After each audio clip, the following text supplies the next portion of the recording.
वक्त की बड़ी खबर आपको बताते हैं, राम मंदिर दान चोरी के मामले में जांच की प्रक्रिया एक कदम और आगे बढ़ी है। एसआईटी को एक तरफ ये कहा गया है कि उन्हें 1 महीने का वक्त और मिलता है अपनी जांच को आगे बढ़ाने के लिए और गहराई से जांच करने के लिए, तो वहीं दूसरी तरफ पुलिस की भी कार्रवाई तेजी से आगे बढ़ रही है। और इन सबके बीच राम मंदिर परिसर के अंदर जो सुरक्षा व्यवस्था है उन सब में बदलाव किया जा रहा है। और क्या कुछ अपडेट है बताएंगे आपको। मेरे साथ मौजूद है मेरे सहयोगी हर्षी। सर, सबसे पहले बात करें एसआईटी जांच की, तो उन्हें 1 महीने का और वक्त दिया गया है।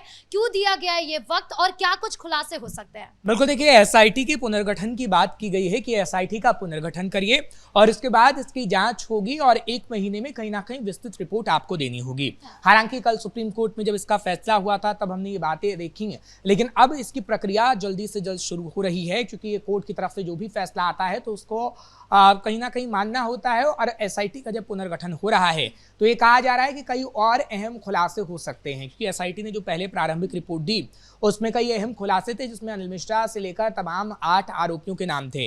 लेकिन सवाल ये है कि क्या एसआईटी का पुनर्गठन हो रहा है उसमें कई और बड़े नाम आ सकते हैं, यानी एसआईटी कई और बड़े खुलासे कर सकती है, क्योंकि ये कोर्ट के ऑर्डर के बाद अब तमाम चीजें शुरू होंगी। क्योंकि इससे पहले हमने देखा था कि प्रशासन की तरफ से एसआईटी का गठन हुआ, 3 बड़े नाम उसमें शामिल थे, जिसको लेकर विपक्ष ने सवाल उठाया कि 3 जो नाम है वो कहीं ना कहीं सरकार से उनकी मिली भगत है और इसलिए वो सही तरीके से जांच नहीं कर रहे हैं।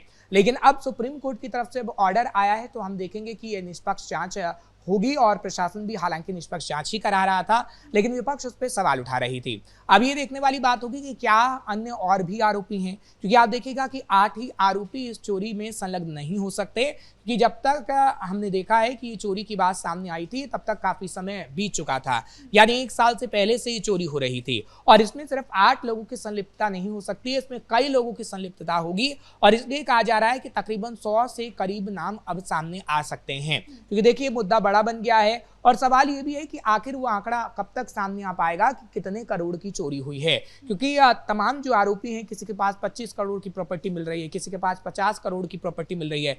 अगर आप तमाम लोगों की प्रॉपर्टी को मिला दें तो 200 करोड़ से ज्यादा का आंकड़ा बनता है।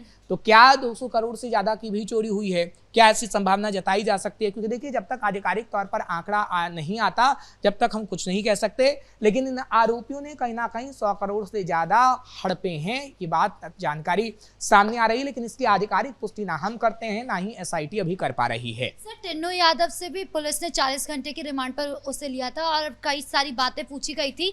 उस सब में ये सामने आया कि कई लोग ऐसे शामिल हैं जिसके बारे में किसी को पता नहीं था और कई लोगों के घर पर छापेमारी भी हुई। क्या कुछ बरामद हुआ और क्या कुछ रिमांड में हुआ? देखिए, टिन्नू यादव की अगर हम बात करें 39 घंटे की जो पूछताछ हुई है, टिन्नू यादव ने कई अहम खुलासे किए हैं।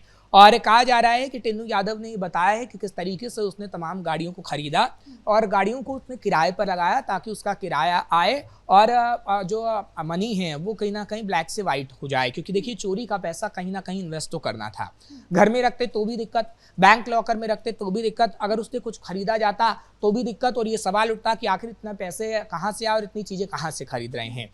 तो कुछ का प्रॉपर्टी खरीदा, कुछ की गाड़ियां खरीदी, गाड़ी को किराए पर लगाया, कुछ मकान खरीदे तो मकान को किराए पर लगा दिया, उसका किराया आता था। तो कई ऐसी बातें सामने आई हैं, क्योंकि ऐसी ऐसी गाड़ियां हैं जो करोड़ों की हैं। और 22 से 23 हजार रुपए कमाने वाला व्यक्ति आखिर करोड़ों की गाड़ियां कैसे ले सकता है, ये सबसे बड़ा सवाल है।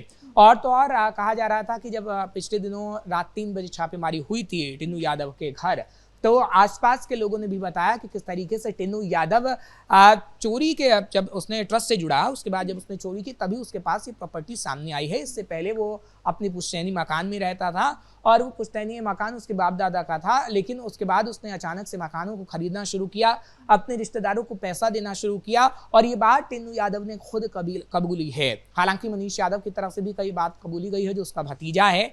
और तो और ये कहा जा रहा है कि टिन्नू यादव की पत्नी और साले के नाम भी करोड़ों की प्रॉपर्टी है। तो इतना जरूर कहा जा सकता है कि टिन्नू यादव इसमें जो महत्वपूर्ण भूमिका में तो है चोरी की, लेकिन आखिर वो मुख्य किरदार कौन है, ये सबसे बड़ा सवाल है। और क्या एसआईटी उस मुख्य किरदार को ढूंढ निकालेगी? क्योंकि देखिए चंपत राय का नाम बार बार सामने आ रहा है, लेकिन चंपत राय से सिर्फ 8 घंटे की पूछताछ होती है, उसके बाद चंपत राय मौन धारण कर लेते हैं और आज तक अभी चंपत राय का कोई अता पता नहीं है कि चंपत राय से पूछताछ होगी नहीं होगी, चंपत राय का नाम एसआईटी में आएगा नहीं आएगा, क्योंकि अनिल मिश्रा का नाम है इतना तो तय है और चंपत राय से पूछताछ हुई है इतना भी तय है। लेकिन क्या एसआईटी मुख्य तौर पर चंपत राय का नाम भी लिस्ट में डालती है? क्योंकि सवाल यही बड़ा है कि चंपत राय का नाम भी लिस्ट में होगा और आगे आने वाले समय में क्या चंपत राय की गिरफ्तारी भी हो सकती है? क्योंकि देखिए सारी जिम्मेदारी उनके पास थी, उनके आई कार्ड का अगर गलत तरीके से इस्तेमाल किया गया, एक्सेस लेकर वीआईपी दर्शन कराए गए, तो आखिर उन्होंने उन चीजों को मैनेज क्यों नहीं किया जिसकी जिम्मेदारी थी? अनिल मिश्रा से भी यही सवाल पूछा जा रहा था कि एसओपी का आपने नियम क्यों नहीं लागू करवाया जब आपको जिम्मेदारी दी गई थी? तो लापरवाही तो हुई है, और अगर लापरवाही हुई है तो कहीं ना कहीं उसका अंजाम आपको भुगतना होगा। राम मंदिर में चोरी हुई है और उसके बाद जब एक एक करके नाम सामने आ रहे हैं तो आपको उसका दंड तो भुगतना ही होगा। लेकिन अभी एक पता लगाया जाना जरूरी है कि आखिर वो मुख्य किरदार कौन है जिसने इस प्रक्रिया को शुरू किया और उसके बाद एक एक करके अपने साथ कई लोगों को जोड़ता रहा। क्योंकि देखिए टिन्नू यादव ने जिन लोगों को जोड़ा वो लवकुश मिश्रा था, माफ करिएगा, अनुकल्प, मनीष यादव, कई ऐसे लोग थे और तो और उसका किराएदार भी जो राम मंदिर में स्ट्रीट बनाने का काम करता था। इन तमाम लोगों को जोड़ने का काम टिन्नू ने किया है, ये बात तो टिन्नू यादव ने कबूली है। लेकिन आखिर वो मुख्य किरदार कौन है जिसने टिन्नू यादव को ये जिम्मेदारी दी या फिर तमाम लोगों को इकट्ठा किया और ये कहा कि आप चोरी करिए और थोड़ा हिस्सा आप हमें दे दीजिएगा, बाकी हिस्सा आप रखिएगा और मिल बांट के हम लोग इस पैसे का इस्तेमाल करते हैं? तो आखिर मुख्य किरदार कौन है, ये सबसे बड़ा सवाल है। क्योंकि आप देखिए सदन से लेकर सड़क तक राम मंदिर का मुद्दा उठ रहा है। अभी हम देख रहे हैं कि केंद्र में किस तरीके से संसद के अंदर अखिलेश यादव बार बार सवाल उठा रहे हैं और वो कह रहे हैं कि राम मंदिर मुद्दे पे हम चर्चा की मांग करते हैं और नोटिस कांग्रेस की तरफ से भी दिया गया। कांग्रेस ये कर रही है कि हम राम मंदिर मुद्दे की चर्चा की मांग करते हैं कि आप इस पर चर्चा करिए। हालांकि वो ओम बिरला पर निर्भर है, स्पीकर अगर चर्चा का समय देते हैं तो राम मंदिर मुद्दे पर चर्चा होगी, क्योंकि इस बीच कई विधेयक पास भी होने हैं और पेश भी किए जाने हैं। तो ऐसे में क्या राम मंदिर का मुद्दा सदन के अंदर भी गूंजेगा और ऐसे में क्या राम मंदिर मुद्दे पर सरकार घिरती नजर आएगी या फिर सरकार अपने आप को क्लियरेंस देती नजर आएगी? क्योंकि योगी आदित्यनाथ ने ये करके दिखाया है कि उन्होंने समय पर एसआईटी का गठन किया, उन्होंने समय पर जांच की और इस वक्त योगी आदित्यनाथ की तरफ से जनसंपर्क अभियान भी चलाया जा रहा है अलग अलग इलाकों में कि किस तरीके से बताना है कि राम मंदिर के अंदर अगर चोरी हुई है तो कहीं ना कहीं हमने एक्शन किया है, जो कि संसद के अंदर अगर इस मामले पर चर्चा होगी तो सवाल तो विपक्ष पर भी उठेगा कि उन्होंने कार सेवकों पर गोली क्यों चलाई, उनके हाथ भी तो खून से सने हुए हैं और इस तरीके के कई सवाल सरकार भी उठाएगी, तब उनके पास क्या जवाब होगा? देखिए अगर हम समाजवादी पार्टी का जिक्र करते हैं या फिर कांग्रेस का जिक्र करते हैं तो ये बात तो ठीक है कि कांग्रेस और समाजवादी पार्टी का दामन दागदार है, लेकिन इस वक्त समाजवादी पार्टी और कांग्रेस विपक्ष में बैठती हैं तो विपक्ष को सवाल पूछने का पूरा अधिकार है, लेकिन इसका जवाब आखिर किस तरीके से दिया जाता है वो सरकार पर निर्भर है और सत्ता पक्ष किस तरीके से इसका जवाब देगा। क्या सत्ता पक्ष की तरफ से क्या विपक्ष को घेरे में, आरोपों के घेरे में ही लिया जाएगा या फिर सीधा सधा हुआ जवाब ही सत्ता पक्ष की तरफ से विपक्षी पार्टी को दिया जाएगा? क्योंकि देखिए इसमें कोई दो राय नहीं है कि राम मंदिर में चोरी तो हुई है और ऐसा नहीं है कि पहले भी इतिहास के अगर हम पन्ने पलटे तो ऐसा नहीं है कि किसी मंदिर में चोरी ना हुई हो। समाजवादी पार्टी की सरकार में भी चोरी हुई थी और कांग्रेस पार्टी की सरकार में भी चोरी हुई थी, लेकिन जांच आखिर किसने की और आखिर दोषियों को किसने सजा दी, ये सबसे बड़ा सवाल है। क्योंकि देखिए हर एक सरकार में चोरियां हुई हैं और आगे भी आने वाले समय में ऐसा हो सकता है, लेकिन आखिर कैसे इन चोरों में ऐसा डर पैदा किया जाए कि इतिहास में ऐसी तस्वीर कोई पेश ना कर पाए, ये सबसे बड़ा सवाल है। जी, राम मंदिर परिसर के अंदर के जो सुरक्षा व्यवस्था है उसमें भी बदलाव के बातें सामने आई है कि जो ड्रेस कोड है वो अब नीले से चेंज करके भगवा कर दिया जाएगा या इसके अलावा जो सिक्योरिटी है उसको बढ़ा दिया जाएगा, और क्या कुछ बदलाव की बातें सामने आई है? देखिए सिक्योरिटी बढ़ाने की बात तो बिल्कुल कही गई और जहां पहले दरवाजे पे 3 से 4 जने रहते थे सिक्योरिटी के तौर पर, वहां पर 8 लोगों को लगाया गया है और परिसर के अंदर भी जहां पर रामलला विराजते हैं वहां पर भी सिक्योरिटी मौजूद रहेगी।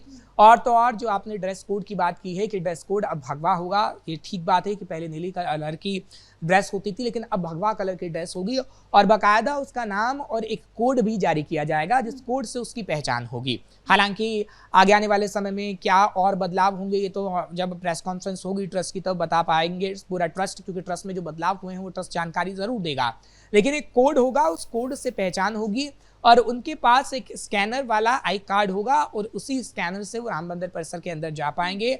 और अगर वो घर जाएंगे तब भी उसके स्कैनर से जा पाएंगे और कहीं ना कहीं पता लग पाएगा कि अगर कोई वो पैसा तो नहीं ले जा रहे हैं, क्योंकि देखिए अब तकनीक का इस्तेमाल राम मंदिर में किया जा रहा है। पहले ऐसा नहीं किया गया था। पहले राम मंदिर परिसर से अगर कोई पैसा चुरा के ले जा रहा है तो पता ही नहीं लगता था अगर सिक्योरिटी गार्ड चेक ना करे तो।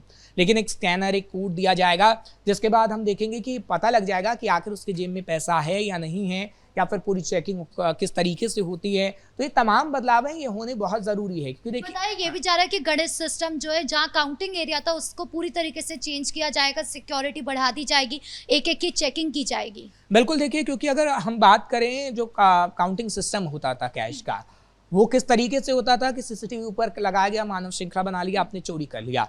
लेकिन अब आसपास भी सीसीटीवी कैमरा लगाया जाएगा और एक एक व्यक्ति को अलग अलग बिठाया जाएगा, जो राउंड होता है उस हिसाब से बिठाया जाएगा ताकि कैश काउंट करने में कोई दिक्कत ना आ पाए। जी, इस मुद्दे पर जानकारी देने के लिए आपका बहुत बहुत धन्यवाद। तो कुल मिलाकर राम मंदिर दान चोरी के मामले में एक तरफ एसआईटी को 1 महीने का ज्यादा वक्त दिया गया है ताकि वो और गहराई से जांच कर सके राम मंदिर के अंदर जो भी घोटाले और घपलेबाजी हुई है, तो वहीं दूसरी तरफ इस मामले पर जमकर सियासत भी हो रही है। अब संसद के अंदर ये मुद्दा उठता है या नहीं और इस पर चर्चा कब होती है यह भी देखना बाकी है। ब्रेकिंग न्यूज में इतना ही। कैमरा पर्सन कुणाल के साथ मैं राधिका राज।